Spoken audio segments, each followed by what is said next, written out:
الحمد لله الذي هدانا للإسلام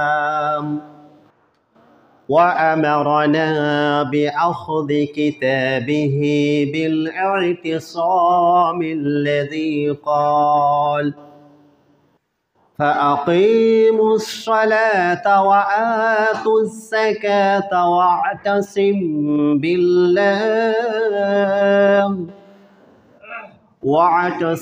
بالله هو مولاكم فنعم المولى ونعم النصير والصلاة والسلام على أشرف الأنبياء والمرسلين خاتم النبيين سيد الأنام وعلى آله وأصحابه البررة الكرام وأتباعه الأئمة من المحدثين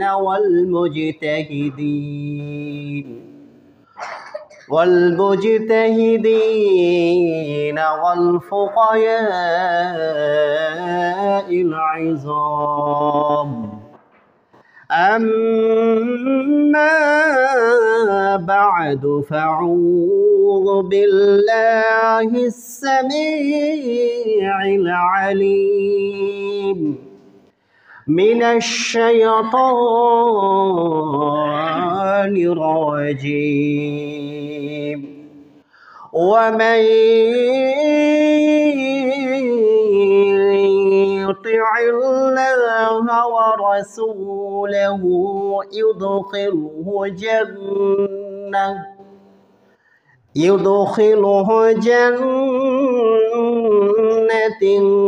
تجري من تحتها الأنهار خالدين فيها أبدا وذلك هو الفوز العظيم সূরা আন-নিসা 13 নম্বর আয়াত 1446 হিজরি সনের 30 রজব 1431 বঙ্গাব্দের 17 মাঘ 2025 ইংরেজি বর্ষের 31 জানুয়ারি। আল্লাহ তাআলার জন্যই সমস্ত প্রশংসা। আমরা অন্তরের অন্তঃস্থল থেকে সেই মহান রব্বুল আলামিনের বারগাহে অগণিত অসংখ্য হামদ এবং শুকরিয়া আদায় করে বলি আলহামদুলিল্লাহ, যিনি আমাদেরকে হায়াতে সুস্থ রেখে পবিত্র রমজানুল মুবারকের দ্বার প্রান্তে পৌঁছে দিয়েছেন। আজকে রজবের 30 তারিখ সন্ধ্যায় বাংলাদেশের আকাশে পবিত্র শাবান মাসের চাঁদ উঠে যাবে। এই শাবান মাস হচ্ছে বড়ই বরকতপূর্ণ একটি মাস, আর এই মাসটি হচ্ছে রমজানের পূর্ব প্রস্তুতি গ্রহণের মাস। আল্লাহ তাআলা আমাদের সকলকেই যেন রমজান পর্যন্ত হায়াত বর্ধিত করে রমজানের ফসল আখিরাতের শস্য যাতে আমরা প্রতিটি মুসলিম নরনারী নিজেদের আমল নামায় নিজেদের ভান্ডারে সংগ্রহ করতে পারি। আল্লাহ যেন তৌফিক দান করেন, বলি আল্লাহুম্মা আমিন। অগণিত অসংখ্য সালাত এবং সালাম বর্ষিত হোক বিশ্ব রাসূল নবী মুহাম্মদের উপরে। আমরা সকলে বলি সাল্লাল্লাহু আলাইহি সাল্লাম, যিনি এই শাবান মাসটির সর্বোচ্চ কদর করেছেন। আজকের খুতবার আলোচনার বিষয় হচ্ছে রাসূলুল্লাহ সাল্লাল্লাহু আলাইহি সাল্লাম কিভাবে এই শাবান মাসটি উদযাপন করেছেন, অতিবাহিত করেছেন, এবং প্রকৃতপক্ষে শাবান মাসের সুন্নতি খাঁটি আমল কোনটা ছিল, সেই বিষয়ে আলোচনা হবে। আর তারই সূত্র ধরে আমি সূরা আন-নিসার 13 নম্বর আয়াতে কারিমা তেলাওয়াত করেছি।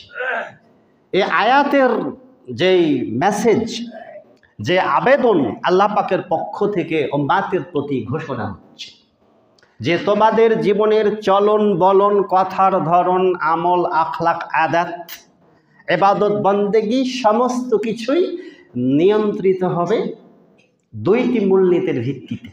একটি হলো আল্লাহ পাকের পক্ষ থেকে অনুমতি থাকতে হবে, আল্লাহ সেটি আমাদের জন্য প্রেসক্রিপশন করেছেন কিনা, আর তার ধরন, তার কাইফিয়াত, এটা নিতে হবে কার কাছ থেকে?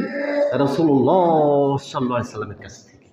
তো আল্লাহ তাআলা তাই বলছেন যে ওয়ামাই ইউতিইল্লাহ, যে ব্যক্তি ইবাদতের মাধ্যমে আল্লাহ পাকের বিধিবিধান পালনের মাধ্যমে, আদেশ নিষেধ এগুলো পরিপূর্ণভাবে পালন করার মাধ্যমে যে ব্যক্তি আল্লাহ পাকের আনুগত্য করবে, ও রাসূলহু, এবং রাসূল আকরাম সাল্লাল্লাহু আলাইহি সাল্লামের অনুসরণ করবে, তাহলে আনুগত্য হতে হবে একমাত্র কার? আল্লাহর। ইবাদত হতে হবে একমাত্র আল্লাহ পাকের জন্যই খাস। আর সেই ইবাদতটা কি রূপে আমি সম্পাদন করব, তার বাস্তব অনুসরণ হতে হবে রাসূলের। তা আল্লাহ পাক বলছেন যে যে ব্যক্তি আল্লাহ পাকের আনুগত্য করবে এবং রাসূল আকরাম সাল্লাল্লাহু আলাইহি সাল্লামের অনুসরণ করবে জীবনের প্রতিটা ক্ষেত্রে, প্রতিটা স্তরে, তাদের জন্য কি পুরস্কার? আল্লাহ বলতেছেন ইউদখিলহু, তাকে আল্লাহ পাক জান্নাতে প্রবেশ করাবেন। ইউদখিলহু জান্নাতিন তাজরি মিন তাহতিহাল আনহার, যেই জান্নাতের তলদেশ দিয়ে স্রোত, সিমি, ঝরনা ধারা প্রবাহিত, নদ নদী প্রবাহিত। আর এই জান্নাতের অধিকারী যারা হবে, জান্নাতের বাসিন্দা যারা হবে, আল্লাহ তাআলা যাকে নিজ অনুগ্রহে জান্নাতের জন্য কবুল করে নেবেন, আল্লাহ বলতেছেন সেই জান্নাতটা হচ্ছে খালিদিনা ফিহা আবাদা, চিরস্থায়ী জান্নাত, যেই জান্নাতের কোনো ক্ষয় নেই, লয় নেই, বিধ্বস্তি নেই, একবারে লং পার্মানেন্ট জান্নাত, স্থায়ী জান্নাত। আর এটা হচ্ছে ওয়াযালিকা হুয়াল ফাওজুল আযীম, আর এইটাই হচ্ছে মুমিনদের জন্য সর্বোচ্চ সফলতা, অ্যাচিভমেন্ট। যে ব্যক্তি জান্নাত পেয়ে যাবে তার চূড়ান্ত সফলতা ওখানেই, তার জীবনের সার্থকতা ওখানেই। তাহলে জান্নাত লাভের প্রি কন্ডিশন, পূর্ব শর্ত হচ্ছে রাসূল আকরাম সাল্লাল্লাহু আলাইহি সাল্লামের পদঙ্ক অনুসরণ করা, ধর্ম শরিয়াত নিজ ইচ্ছা মতো, খেয়াল খুশি মতো, মনের ইচ্ছা মতো পালন করার বিষয় নয়। ভালো লাগলেও রাসূলের অনুসরণ করতে হবে, মিষ্টি লাগলেও অনুসরণ করতে হবে রাসূলের, আর আমল যদি কোনো আমল তিতা লাগে সেখানেও রাসূলের অনুসরণ করতে হবে। ডানে বামে চলার কোনো কায়দা নেই, কোনো অনুমতি নেই। পারবেন তো রাসূলের অনুসরণ করতে? চলুন তাহলে আল্লাহর রাসূল সাল্লাল্লাহু আলাইহি ওয়াসাল্লাম তিনি যেইভাবে শাবান মাসটিকে উদযাপন করেছেন, মূল্যায়ন করেছেন, আপনি আমি তো সেভাবেই মূল্যায়ন করব না। এটাকে শবে বরাত, একটা বার্ষিক ভুরি ভোজ, হ্যাঁ, গোস্ত, রুটি, হালুয়া, শুধু খাবার আর খাবার, এইভাবে উদযাপন করেছেন আল্লাহ রাসূল সাল্লাল্লাহু আলাইহি ওয়াসাল্লাম। ভাগ্য রজনী কি শাবানে হয়? লাইলাতুল কদর কি শাবানে হয়? হয় রমজানে। কিন্তু দুর্ভাগ্য, আফসোস, এ ভারতীয় উপমহাদেশে এই সাবানের চাঁদ তো আজকে উঠে যাবে। ওই যে নোয়াখালী সিলেটের লোকেরা বলে যে রুটির চাঁদ উঠেছে, শুরু হয়ে যাবে এই আগামী 14ই ফেব্রুয়ারি। মানে আরবি আর ইংরেজি মাস এবারে মিলে যাচ্ছে, কালকে 1 ফেব্রুয়ারি আর আবার আগামীকালকে 1 শাবান। তো চলুন কথা না বাড়িয়ে সরাসরি রাসূলের আমল থেকে, যে আল্লাহ রাসূল সাল্লাল্লাহু আলাইহি ওয়াসাল্লাম তিনি এই শাবান মাসটি কীভাবে উদযাপন করেছেন এ সম্পর্কে আল্লাহু আকবার, আল্লাহু আকবার। আল্লাহ রাসূল নাসাই 2357 হাদিস। আন উসামা ইবনে যায়েদ কয়েল, উসামা ইবনে যায়েদ বলতেছেন যে কুলতু, আমি বললাম, কাকে বললাম? রাসূলকে বললাম, ইয়া রাসূলুল্লাহ সাল্লাল্লাহু আলাইহি ওয়াসাল্লাম, হে আল্লাহর রাসূল সাল্লাল্লাহু আলাইহি ওয়াসাল্লাম, বললাম আরাকা, আমি তো আপনাকে দেখি নেই, তাসুমু শাহরা মিন শুহুরি, মানে এই শাবান মাসে আপনি এত বেশি, এত অধিক হারে, এত বেশি পরিমাণে আপনি সিয়াম পালন করেন, রোজা রাখেন, যেটা অন্য কোনো মাসে আপনাকে সিয়াম পালন করতে দেখি না। তাহলে আল্লাহ রাসূল সাল্লাল্লাহু আলাইহি ওয়াসাল্লাম শাবান মাসে সর্বোচ্চ সংখ্যক, সবচাইতে বেশি সংখ্যার দিক থেকে রোজা রেখেছেন শাবান মাসে। তো হোয়াটস দ্য রিজন? ওই সাহাবী জিজ্ঞেস করছে, মা তাসুমু মিন শাবান, হে আল্লাহ রাসূল সাল্লাল্লাহু আলাইহি ওয়াসাল্লাম, আপনি শাবান মাসে এত বেশি রোজা রাখেন কেন, এত অধিক হারে, এত প্রচুর পরিমাণে রোজা রাখেন কেন, কারণটা কি? তখন আল্লাহ রাসূল সাল্লাল্লাহু আলাইহি ওয়াসাল্লাম উত্তরে বলছেন, কয় যালিকা শাহরুন, এই শাবান মাস এমন একটা মাস, হে প্রশ্নকারী, তুমি জানো এ মাসের গুরুত্ব, এ মাসের ফজিলত কত? এই শাবান মাস এমন একটি মাস, ওয়াহুয়া শাহরুন, এই মাসটিতে তুরফাউ ফীহিল আ'মালু, মানুষের আমলনামা, মানুষের আমলনামা, আমার আপনার আমলে যতটুকু ইবাদত আমি নিজেদের ভান্ডারে সঞ্চয় করতে পেরেছি, এই আমলের খতিয়ান তুরফাউ ফীহিল আ'মালু ইলা রাব্বিল আলামিন, আল্লাহ পাকের কাছে প্রতিটা মানুষের আমলনামার বার্ষিক রিপোর্ট আল্লাহ পাকের কাছে তুলে ধরা হয় শাবান মাসে। কথা বুঝলেন?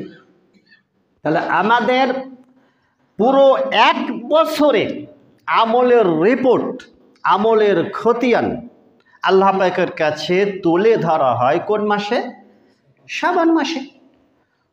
তখন আল্লাহ রাসূল সাল্লাল্লাহু আলাইহি ওয়াসাল্লাম বলছেন, ফা উহিব্বু, তাই তো আমি পছন্দ করি, আন তুরফা আমালি, আমার আমলটা, আমার আমলের রিপোর্টটা আল্লাহ পাকের কাছে তুলে ধরা হোক, পেশ করা হোক এমন অবস্থায় যে আনা সাইমুন, আমি তখন রোজাদার, মানে রোজা রাখা অবস্থায়, সিয়াম পালনরত অবস্থায় যাতে আমার আমলনামা আল্লাহ পাকের দরবারে ফেরেশতারা তুলে ধরে, আমার আমলের রিপোর্ট আল্লাহ পাকের কাছে পেশ করে রোজা রাখা অবস্থায়, তাই তো আমি এই মাসটিতে রোজা রাখা পছন্দ করি। তাহলে মানুষের আমলটা এমন অবস্থায় আল্লাহ পাকের কাছে পেশ করা হোক যখন আমি কোনো নেক কাজের মধ্যে জড়িত আছি। বুঝতে সমস্যা হলো? অস্পষ্টতা থাকলো কিছু কি? তাহলে আল্লাহ রাসূল সাল্লাল্লাহু আলাইহি ওয়াসাল্লাম শাবান মাস উদযাপন করলেন বেশি বেশি সিয়াম পালন করে।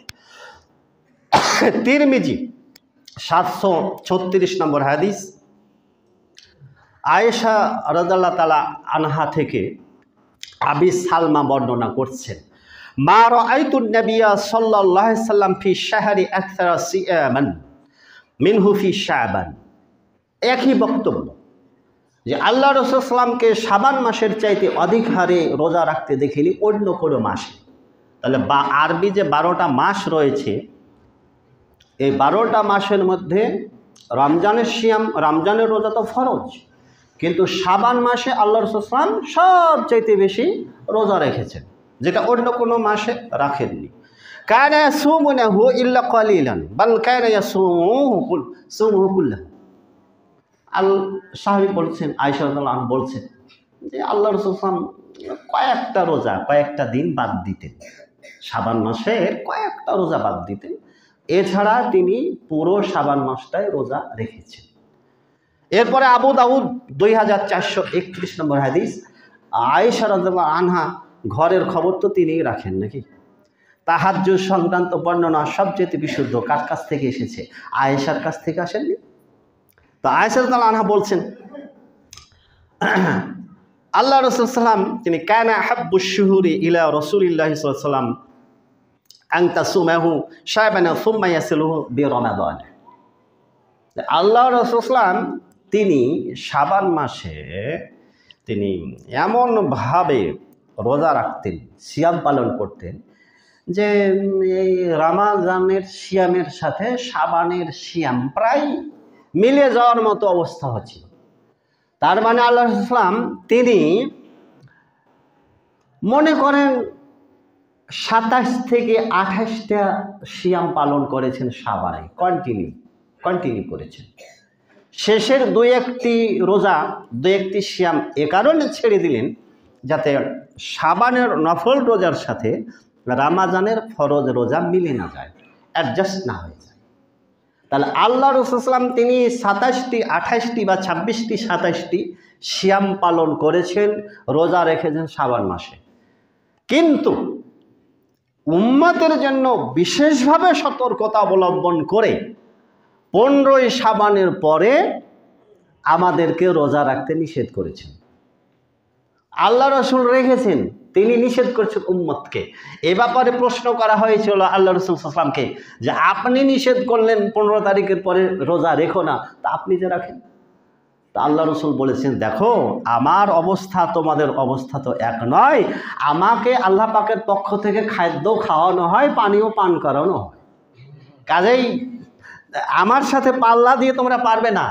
এই আমি যে পুরো শাবান মাস রোজা রাখছি, এখন তোমাদের মধ্যে কেউ যদি পুরো শাবান মাস, এটা তো নফল রোজা, এটা রাখতে গিয়ে যদি তোমাদের শারীরিক দিক থেকে দুর্বলতা প্রকাশ পাই, তাহলে রমজান মাসের ফরজ সিয়াম পালন করতে তোমরা অপারগ হলে তো তোমাদের আম ছাড়া দুটোই যাবে। কথা বুঝলেন? তাহলে আমাদের সর্বোচ্চ সীমা কত? 15 তারিখ পর্যন্ত। কিন্তু এখানে আরেকটা ব্যাখ্যা আছে যে অনেকে সপ্তাহে 2 দিন সোম এবং বৃহস্পতিবার রোজা রাখে, আপনাদের এখানেও অনেকে আছে, থাকতে পারে। তারা কি করবে? তারা ওভাবে করবে।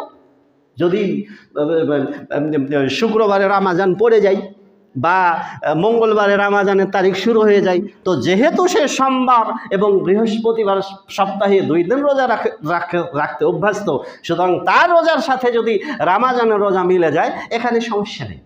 যারা কন্টিনিউ সাপ্তাহিক সোম এবং বৃহস্পতিবার রোজা রাখেন, তারা শাবানের শেষ অবধি রোজা রাখবেন। কিন্তু বিশেষ করে আপনাদেরকে আমি এ ব্যাপারে সতর্ক করছি যে আল্লাহর ওয়াস্তে কেউ 15ই শাবানকে টার্গেট করে এ শবে বরাতের নিয়তে কেউ আল্লাহর ওয়াস্তে রোজা রাখবেন না। কথা বুঝছেন? তাহলে আজকে চাঁদ উঠবে, এখন আপনারা আজকে থেকে সাহারি করে যে যা পারেন 8টা, 10টা, 5টা, 7টা আপনারা সিয়াম পালন করবেন ইনশাআল্লাহ। আল্লাহ যেন তৌফিক দান করেন। এখন কথা হচ্ছে,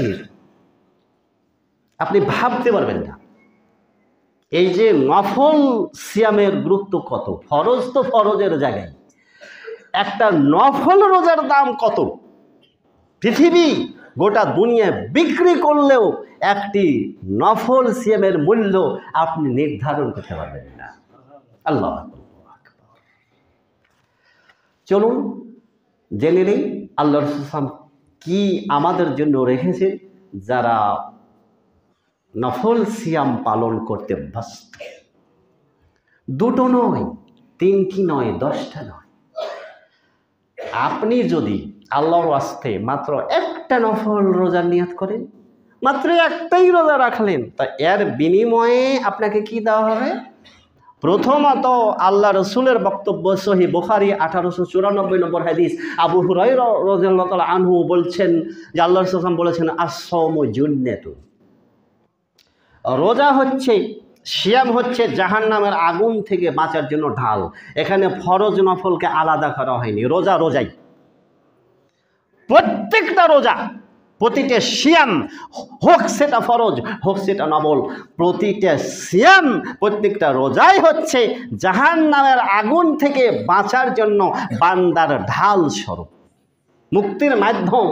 তাহলে সিয়ামের সবচেয়ে বড় গুণ, একটা নফল রোজার সবচেয়ে বড় উপকারিতা হচ্ছে আল্লাহ পাকের পক্ষ থেকে এই নফল সিয়াম পালনকারীদের জন্য পুরস্কার হচ্ছে 1 নম্বর, আল্লাহ তাআলা তাদেরকে নিজ অনুগ্রহে জাহান্নামের ভয়ানক ওই শাস্তি থেকে, আযাব থেকে আল্লাহ তাদেরকে নিরাপত্তা দান করবেন, মুক্তি দিবেন। বলুন আলহামদুলিল্লাহ। সহিহ বুখারী 1840 নম্বর হাদিস, আল্লাহ রাসূল সাল্লাল্লাহু আলাইহি ওয়াসাল্লাম বলছেন, মান সামা ইয়াওমান ফি সাবিলিল্লাহি, যেই ব্যক্তি আল্লাহ পাকের সন্তুষ্টির জন্য, একমাত্র আল্লাহ পাককে রাজি খুশি করার জন্য, একমাত্র আল্লাহ রাব্বুল আলামিনের সন্তুষ্টির জন্য, আল্লাহ পাকের পক্ষ থেকে, একমাত্র আল্লাহ পাকের কাছ থেকে পুরস্কার নেওয়ার জন্য যে ব্যক্তি মাত্র একটি সিয়াম পালন করবে, একটি রোজা রাখবে, বা'দাল্লাহু ওয়াজহু আনিন নারি 70 খরিফা, আল্লাহ তাআলা তার চেহারাকে, তার বডিকে, তার দেহকে, ওই ব্যক্তিকে আল্লাহ তাআলা তাকে জাহান্নামের রাস্তা থেকে এত দূরে অবস্থান করাবেন যে দূরত্বটা হচ্ছে প্রায় 100 বছরের পথ। তার মানে ওই ব্যক্তি জাহান্নামে যাবেই না, ওই ব্যক্তি জাহান্নামে যাবেই না, ওই ব্যক্তি জাহান্নামে যাবেই না যে ব্যক্তি একটি মাত্র নফল রোজা রাখে একমাত্র আল্লাহ পাকের সন্তুষ্টির জন্য। হাদিসের রাবি আবু সাঈদ খুদরি রাদিয়াল্লাহু তাআলা আনহু। তাবারানী 2249 নম্বর হাদিস, আর তার 988 নম্বর হাদিসে একই বক্তব্য। আগের হাদিসে বলা হলো 100 বছর, এখানে বলা হচ্ছে 70 খরিফা, 70 বছর, আর এই হাদিসে আছে 100 বছর, একই বক্তব্য। এরপরে 2 নম্বর, সিয়ামের যে উপকারিতা, নফল রোজার যে পুরস্কার আল্লাহ পাকের পক্ষ থেকে সায়েম বা রোজা পালনকারী ব্যক্তিকে দেওয়া হবে। চলুন সরাসরি চলে যাই হাদিসের কাছে।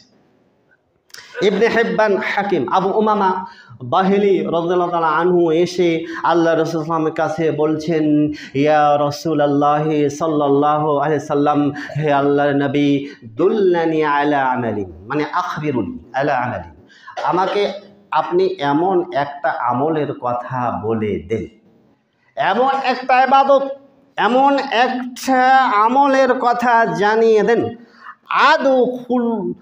আদখুলু বিহিল জান্নাতা, যে আমলটা করে, যে ইবাদতটা করে, ওই ইবাদতটা, ওই আমলটা যাকে আমাকে জান্নাতে পৌঁছে দিতে পারে, ওরকম একটা আমলের প্রেসক্রিপশন, ওরকম একটা আমল আপনি আমাকে বাতলিয়ে দেন, বলে দেন, হে আল্লাহ রাসূল সাল্লাল্লাহু আলাইহি ওয়াসাল্লাম। ভাবতে পারেন ওই সাহাবী কি চেয়ে বসেছে? আপনি ভাবতে পারেন, চিন্তা করতে পারেন ওই সাহাবী কত বিচক্ষণ, কত বুদ্ধিমান, কত জ্ঞানী। কোনো কথা নয়, আল্লাহ রাসূল বলছেন যে এমন একটাই মাত্র আমি ওই আমলটা করবো, ওই আমলটাই যাতে আমাকে জান্নাতে পৌঁছে দেয়, ওটা বলে দেন আমাকে। কল, আল্লাহ নবী বললেন, আলাইকা বিসসাওমি, আলাইকা বিসসাওমি, ও হে সাহাবী, তুমি আমার কাছে জানতে চেয়েছো এমন একটা আমলের কথা, যে আমলটি তোমাকে জান্নাতে পৌঁছে দিবে। তবে শুনে রেখো, জেনে রেখো, আলাইকা বিসসাওমি, তুমি সিয়াম রাখো, তুমি রোজা রাখো, তুমি সিয়াম রাখো, তুমি রোজা রাখো, তুমি রোজা পালন করো। ফা ইন্নাহু লা ইদলা লাহু, অন্য বর্ণনা আছে ফা ইন্নাহু লা মিসলা লাহু। ও আল্লাহ বান্দা, তুমি জানতে চেয়েছো আমলের কথা, যে আমল তোমাকে জান্নাতে পৌঁছে দিবে। আরে রোজার মতো, আরে সিয়ামের মতো মানুষকে জান্নাতে পৌঁছিয়ে দিতে পারে, এই সিয়ামের তুলনায় ইসলামী শরীয়তে আর দ্বিতীয় এর কোনো প্রতিদ্বন্দ্বী আমলই নেই। সিয়াম এত পাওয়ারফুল, রোজা এত শক্তিশালী একটা ইবাদত, একটা আমল, যে আমলটা, যেই সিয়ামটা বান্দাকে জান্নাতে পৌঁছে দিতে পারে, এর কোনো তুলনা হয় না। এটা অতুলনীয় একটা ইবাদত। অতএব তুমি বেশি বেশি করে সিয়াম পালন করবে, নফল। ক্লিয়ার? আল্লাহু আকবার, আল্লাহু আকবার, আল্লাহু আকবার। এরপরে আল্লাহ রাসূল সাল্লাল্লাহু আলাইহি ওয়াসাল্লাম বলছেন, আল্লাহ যেন আপনাদেরকে ওই অবস্থায় কবুল করে নেন। কোন অবস্থায়? মরমী শিল্পী আব্বাস উদ্দিন বলেছিলেন, তোমারও নামের তাসবিহ আল্লাহ লুকিয়ে যেন রাখি, আল্লাহ লুকিয়ে যেন রাখি, সঙ্গোপনে মনে মনে, সঙ্গোপনে মনে মনে, তোমায় যেন ডাকি আল্লাহ, তোমায় যেন ডাকি, তোমার নামের তাসবিহ আল্লাহ লুকিয়ে যেন রাখি। আমার আপনার মৌত, আমার আপনার শেষ বিদায় এমন অবস্থায় হোক যাতে আমি আল্লাহর তাসবিহরত অবস্থায়, আল্লাহ পাকের জিকিররত অবস্থায়, সিয়াম পালনরত অবস্থায়, সাজদারত অবস্থায়, কোরআন তেলাওয়াতরত অবস্থায়, আল্লাহ পাকের কাছে দোয়ারত অবস্থায়, হজ করা অবস্থায়, রোজা রাখা অবস্থায় যদি আমি মারা যাই, এই পরিণতি, এই মৃত্যু হলো জান্নাতি মৃত্যু। তাই শিল্পী বললেন, আল্লাহ তোমার নাম নিতে নিতে যাতে আমি দুনিয়া থেকে বিদায় হই, পবিত্র অবস্থায় যাতে আমার এই দুনিয়া, এমনভাবে আমি তোমার জিকিররত অবস্থায় আল্লাহ তুমি আমাকে উঠিয়ে নিও যে মৃত্যুর উপরে তুমি সন্তুষ্ট থাকো। তা আল্লাহ রাসূল সাল্লাল্লাহু আলাইহি ওয়াসাল্লাম বলছেন, মুসনাদে বাজ্জার 2854 নম্বর হাদিস, সহিহুল জামি 3224 নম্বর হাদিস, হুযায়ফা রাদিয়াল্লাহু আনহু আল্লাহ রাসূল সাল্লাল্লাহু আলাইহি ওয়াসাল্লাম থেকে বর্ণনা করছেন, আল্লাহ নবী বলছেন, মান খুতিমা, মান খুতিমা, বা খুতিমা মানে মাতে, মান খুতিমা লাহু, মাতা লাহু বিসিয়ামি, যে ব্যক্তি সিয়াম পালনরত অবস্থায়, যে ব্যক্তি রোজা রাখা অবস্থায় মারা যাবে, যে ব্যক্তি রোজা রাখা অবস্থায় মারা যাবে, যেই দিন মারা যাবে, বিসিয়ামি ইয়াউমিন দাখালাল জান্নাতা, সেই ব্যক্তি জান্নাতে প্রবেশ করবে। আল্লাহ যেন আমাদেরকে এরকম মৃত্যু দান করেন। আমাদের মৃত্যু যাতে, একটু আগে বললাম নামাজের তো অবস্থায় হয়, আমাদের মৃত্যু যাতে রোজা রাখা অবস্থায় হয়। গত বছর একটা ভিডিও দেখলাম, সম্ভবত ইন্দোনেশিয়া মসজিদের এক ইমাম ফজরের সলাতে, ফজরের নামাজে ইমামতি করতেছেন, সেজদারত অবস্থায় তার ইন্তেকাল হয়ে গেছে। ভিডিওটা এখনো আছে। আল্লাহু আকবার, আল্লাহু আকবার। সেজদারত অবস্থায় ইমামের মৃত্যু হয়ে গেছে, দীর্ঘক্ষণ সেজদায় পড়ে আছেন, ইমাম সাহেব মাথা উঠাচ্ছেন না।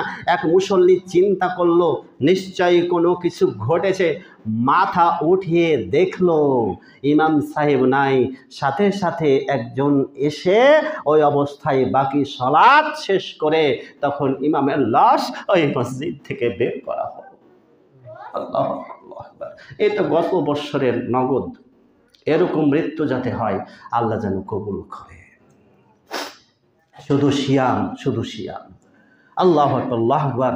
এই সিয়াম, এই নফল রোজা মানুষকে অধিক হারে জান্নাতি অধিকারী বানাবে। আল্লাহ যেন শাবান মাসটিকে আমাদেরকে সেই ধরনের সুযোগ আল্লাহ তাআলা আমাদেরকে দান করেন, আর আমরা যাতে বেশি বেশি সিয়াম পালন করে জান্নাতের অধিকারী হতে পারে বলে আল্লাহ আমিন। আরও কথা আছে, আল্লাহ নবী বলছেন কিছু আমল রয়েছে। আমরা এখন রমজানের প্রস্তুতি শুরু করব, আর মাত্র 29টি দিন, মাত্র একটি মাস। এখন থেকে আমার আপনার টার্গেট হবে যে যে কোনো মূল্যে at any rate, by hook or by crook, আমাকে জান্নাতের অধিকারী হতেই হবে। আল্লাহ দিতে প্রস্তুত, কিন্তু আমরা নিতে গড়িমসি করি। আল্লাহ দিতে প্রস্তুত, কিন্তু আমরা নিতে গড়িমসি করি। আমাদের উদাসীনতা, আমাদের গাফলতি, আমাদের অলসতা, এগুলোকে ঝেড়ে ফেলতে হবে পূর্ণ উদ্যমে। এ শাবান মাসটিতেই আমাদেরকে রমজানের জন্যে পরিপূর্ণ প্রস্তুতি গ্রহণ করতে হবে। আমলের কলস, নেকির কলস, আখেরাতের পুঁজি পর্যাপ্ত পরিমাণে সংগ্রহ করতেই হবে আমাদেরকে। কয়েকটা আমলের কথা বলি, যেহেতু শাবান মাস, একটু আগে বললাম যে আমার আপনার বার্ষিক আমলের বার্ষিক রিপোর্ট যেহেতু আল্লাহ পাকের কাছে ফেরেশতারা তুলে ধরেন, অতএব আমাদেরকে নেক আমলের পাথেও আমাদেরকে অবশ্যই নেক আমলকে সমৃদ্ধশালী করতে হবে। আল্লাহ নবী বলছেন, তিরমিজি 1984 নম্বর হাদিস, মিসকাত 1232 নম্বর হাদিস, বাইহাকি সুয়াবুল ইমান পর্বের হাদিস। আবু মালিক আশআরি রাদিয়াল্লাহু আনহু বলছেন, আল্লাহ নবী বলেন, ইন্না ফিল জান্নাতি গুরাফা ইউরা যাহিরুহু মিন বাতিনিহা ওয়া বাতিনিহা মিন যাহিরিহা ওয়া বাতিনুহা মিন যাহিরিহা আ'আদাল্লাহু লিমান আলানাল কালাম। আল্লাহু আকবার। ওয়া আত'আমা আত-তা'আম তাবা'a আস-সাম ওয়া সাল্লা বিল-লাইলি ওয়ান-নাসু নিয়াম। আল্লাহ নবী বলছেন যে জান্নাতে এমন কক্ষ, এমন রুম, এমন ঘর, এমন গৃহ দান করা হবে, যেই গৃহ, জান্নাতের কক্ষ, বাইরে থেকে ভিতর, ভিতর থেকে বাইরে কি আছে ঝকঝক ঝকঝক ঝকঝক টক টক টক টক করে স্পষ্ট দেখা যাবে বাইরে কি আছে, ভিতরে কি আছে। বাইরের লোক, আপনারা সামনে এগিয়ে আসেন, সামনে এগিয়ে আসেন, ভুলে গেছিলাম। আপনাদেরকে আমি অনুরোধ করছি আগামী জুমা থেকে এগুলো খেয়াল করবেন। প্রথম কাতার, এটা সবচেয়ে দামি, সবচেয়ে দামি। মানুষ যদি জানতো যে প্রথম কাতারে কত ফজিলত, কত পুরস্কার, তাহলে কি প্রতিযোগিতা, লটারি, তাই না? তো আপনারা অবশ্যই আগে প্রথম কাতারটা পূর্ণ করে তখন দ্বিতীয় কাতারে নামাজ আরম্ভ করবেন। মনে থাকবে তো? তার কারণ শুনিন, প্রথম কাতার পূর্ণ না করে দ্বিতীয় কাতারে নামাজ পড়াটা এটা আদবের পরিপন্থী এবং এটা সরাসরি রাসূল আকরাম সাল্লাল্লাহু আলাইহি ওয়াসাল্লামের নির্দেশেরও পরিপন্থী। ও যে একটু আগে বললাম, রাসূলের অনুসরণ করেছেন তো জান্নাত পেয়েছেন, আর রাসূলের অনুসরণের বিরোধিতা করেছেন তো জান্নাত হারিয়েছেন। জান্নাত হারাবেন না জান্নাত নিবেন? জান্নাত নিবেন। তাহলে রাসূলের নির্দেশকে অবশ্যই মানবেন। প্রথম কাতার পূর্ণ হবে, তারপর দ্বিতীয় কাতার। দ্বিতীয় কাতার পূর্ণ হয়নি আর আপনি তৃতীয় কাতারে আর ওই মাঝের কাতারে আর শেষ কাতারে নামাজ, এগুলো ভদ্রতার পরিপন্থী। মনে থাকবে তো? রাগ করে নাবি, আমার নতুন মানুষ তো কথা বলতে ভয় লাগে, তবে ভয় করি না, হক কথা বলার আল্লাহ রাব্বুল আলামিন যথেষ্ট সৎসাহস দিয়েছেন। ইনশাল্লাহ আমি জাতিকে কিছু দিতে চাই, অনেক জানা নাই আমাদের। আল্লাহ নবী কি বললেন যে এই জান্নাতে কারা যাবে? আল্লাহ নবী বললেন, শুনো, তারা যাবে, এই জান্নাত তাদের জন্য প্রস্তুত যারা কথাবার্তা বলার সময় মানুষের সাথে খুব ভদ্রচিত কথা বলে, রুক্ষ কর্কশ না, নম্রভাষী, ভদ্রভাষী, তাই না? এরপরে আল্লাহ নবী বললেন যারা ক্ষুধার্ত ব্যক্তিদেরকে খাদ্য খাওয়ায়। 3 নম্বর, যারা নফল সিয়াম পালন করে। 4 নম্বর, যারা তাহাজ্জুদের সালাত আদায় করে।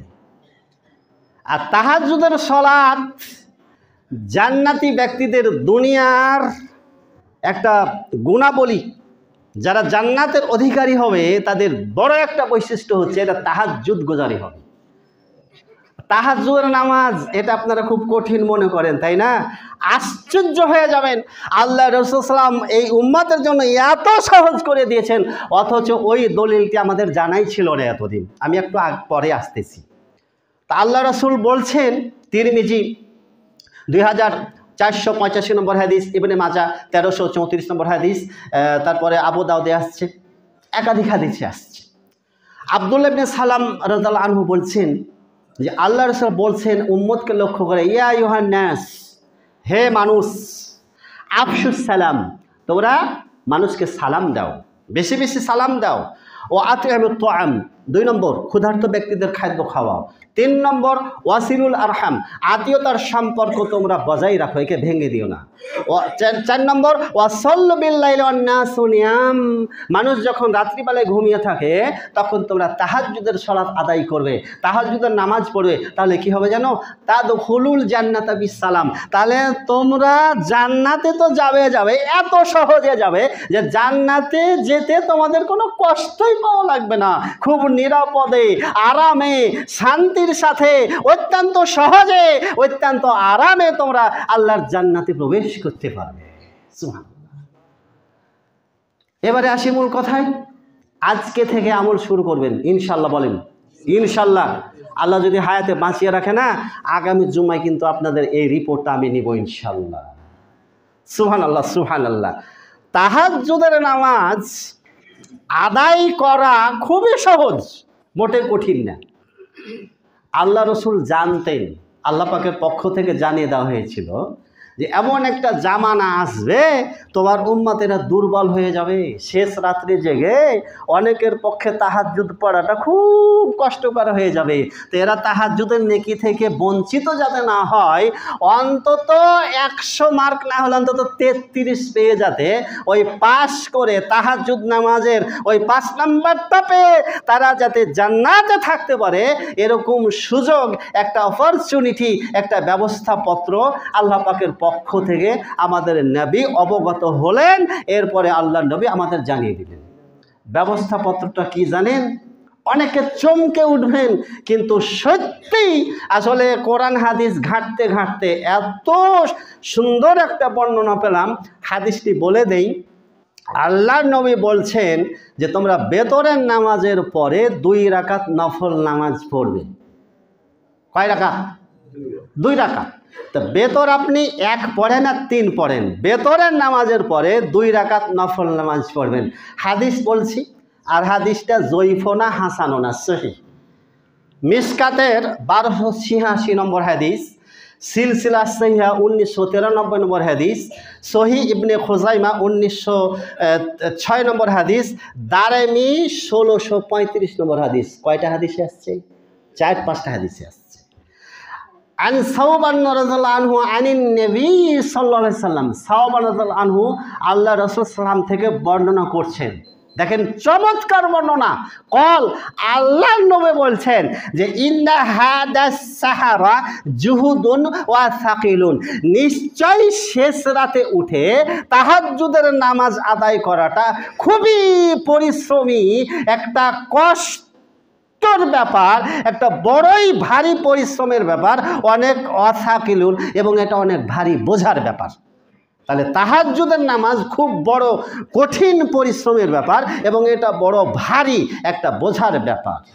তো ফাইজা, দেখেন পরের বাক্য, ফাইজা আউতারা, অতএব তোমাদের মধ্যে, অতএব তোমরা যখন, ইজা মানে যখন, আউতারা বেতরের নামাজ আদায় করে নিবে, বেতর সালাত আদায় করে নিবে, আহাদুকুম তোমাদের মধ্যে যে ব্যক্তি, তাহলে তোমাদের মধ্যে যে ব্যক্তি বেতর নামাজ পড়ে নিবে, আদায় করে নিবে, ফাল ইয়ারকা রাকাতাইনি, অতঃপর বেতরের পরে সে যেন 2 রাকাত নফল নামাজ পড়ে। বুঝতে পারছেন? ফাইন কামা মিনাল লাইলি, সে যদি জেগে উঠে তাহাজ্জুদের নামাজ পড়তে পারে, ওটা তার জন্য খুব ভালো। ওই লেখানাতালাহু, নইলে ওই যে বেতরের পরে 2 রাকাত নফল নামাজ আদায় করেছে, এই 2 রাকাত নফল নামাজই তার জন্য তাহাজ্জুদ নামাজের পরিপূর্ণ সওয়াব এনে দেবে। আলহামদুলিল্লাহ বলেন। রাগ করলেন? এখন দেখেন হাদিস আরো ক্লিয়ার, শেষ করে দিচ্ছি। এবং এই 2 রাকাত নফল নামাজে আল্লাহ রসুল সাল্লাম প্রথম, এই যে নামাজ কয় রাকাত বেতরের পরে 2 রাকাত, কোন কোন সূরা পড়তেন? ভাবলে অবাক হবেন। এই 2 রাকাত নফল নামাজে আল্লাহ রসুল সাল্লাম কোন সূরা পড়তেন? মিসকাত 1287 নম্বর হাদিস, তাবারানি 8065 নম্বর হাদিস, আহম্মদ 22247 নম্বর হাদিস। পুরো হাদিস আমি তর্জমা করে দিলে বুঝে নেবেন। আন আবি উমামাতা আন্না নবী সাল্লাল্লাহু আলাইহি সাল্লাম কানা ইউসাল্লিহুমা বা'দাল ওয়িত্রি ইয়াকরা ফিহিমা ইযা যুলজিলাতিল আরদু জিলজালাহা কুল ইয়া আইয়ুহাল কাফিরুন। আল্লাহু আকবার, আল্লাহু আকবার। আবু উমামা রাদিয়াল্লাহু আনহু আল্লাহর নবীর পক্ষ থেকে বর্ণনা করছেন যে বেতরের পরে আল্লাহ সাল্লাল্লাহু আলাইহি ওয়াসাল্লাম যে 2 রাকাত নফল নামাজ পড়তেন, প্রথম রাকাতে সূরা ফাতিহার পরে সূরা জিলজাল ইযা যুলজিলাতিল আরদু এটা পড়তেন, আর দ্বিতীয় রাকাতে কুল ইয়া আইয়ুহাল কাফিরুন পড়তেন। সন্দেহ থাকলো? এখন যা জিলজাল নাই, কুল ইয়া আইয়ুহাল কাফিরুন জানা নেই, সে কি করবে? সে কি পড়বে না? আপনার যেটা জানা আছে সেটা দিতে হবে। তো আল্লাহ যেন আমাদেরকে এর পরিপূর্ণ ফজিলত, তাহাজ্জুদ নামাজের যে ফজিলত এবং নফল সিয়াম পালন করার যে ফজিলত, এই যে পুরস্কার, আল্লাহ যেন আমাদের পরিপূর্ণভাবে দান করেন। আমরা যাতে আমলের বিনিময়ে আল্লাহ পাকের পক্ষ থেকে আমরা সকলেই জান্নাতের অধিবাসী হতে পারি, আল্লাহ যেন আমাদের তৌফিক দান করেন। বলি আল্লাহুম্মা আমিন। সুবহানাকাল্লাহুম্মা বিহামদিক, আশহাদু আল্লা ইলাহা ইল্লা আনতা, আস্তাগফিরুকা ওয়া আতুবু ইলাইক।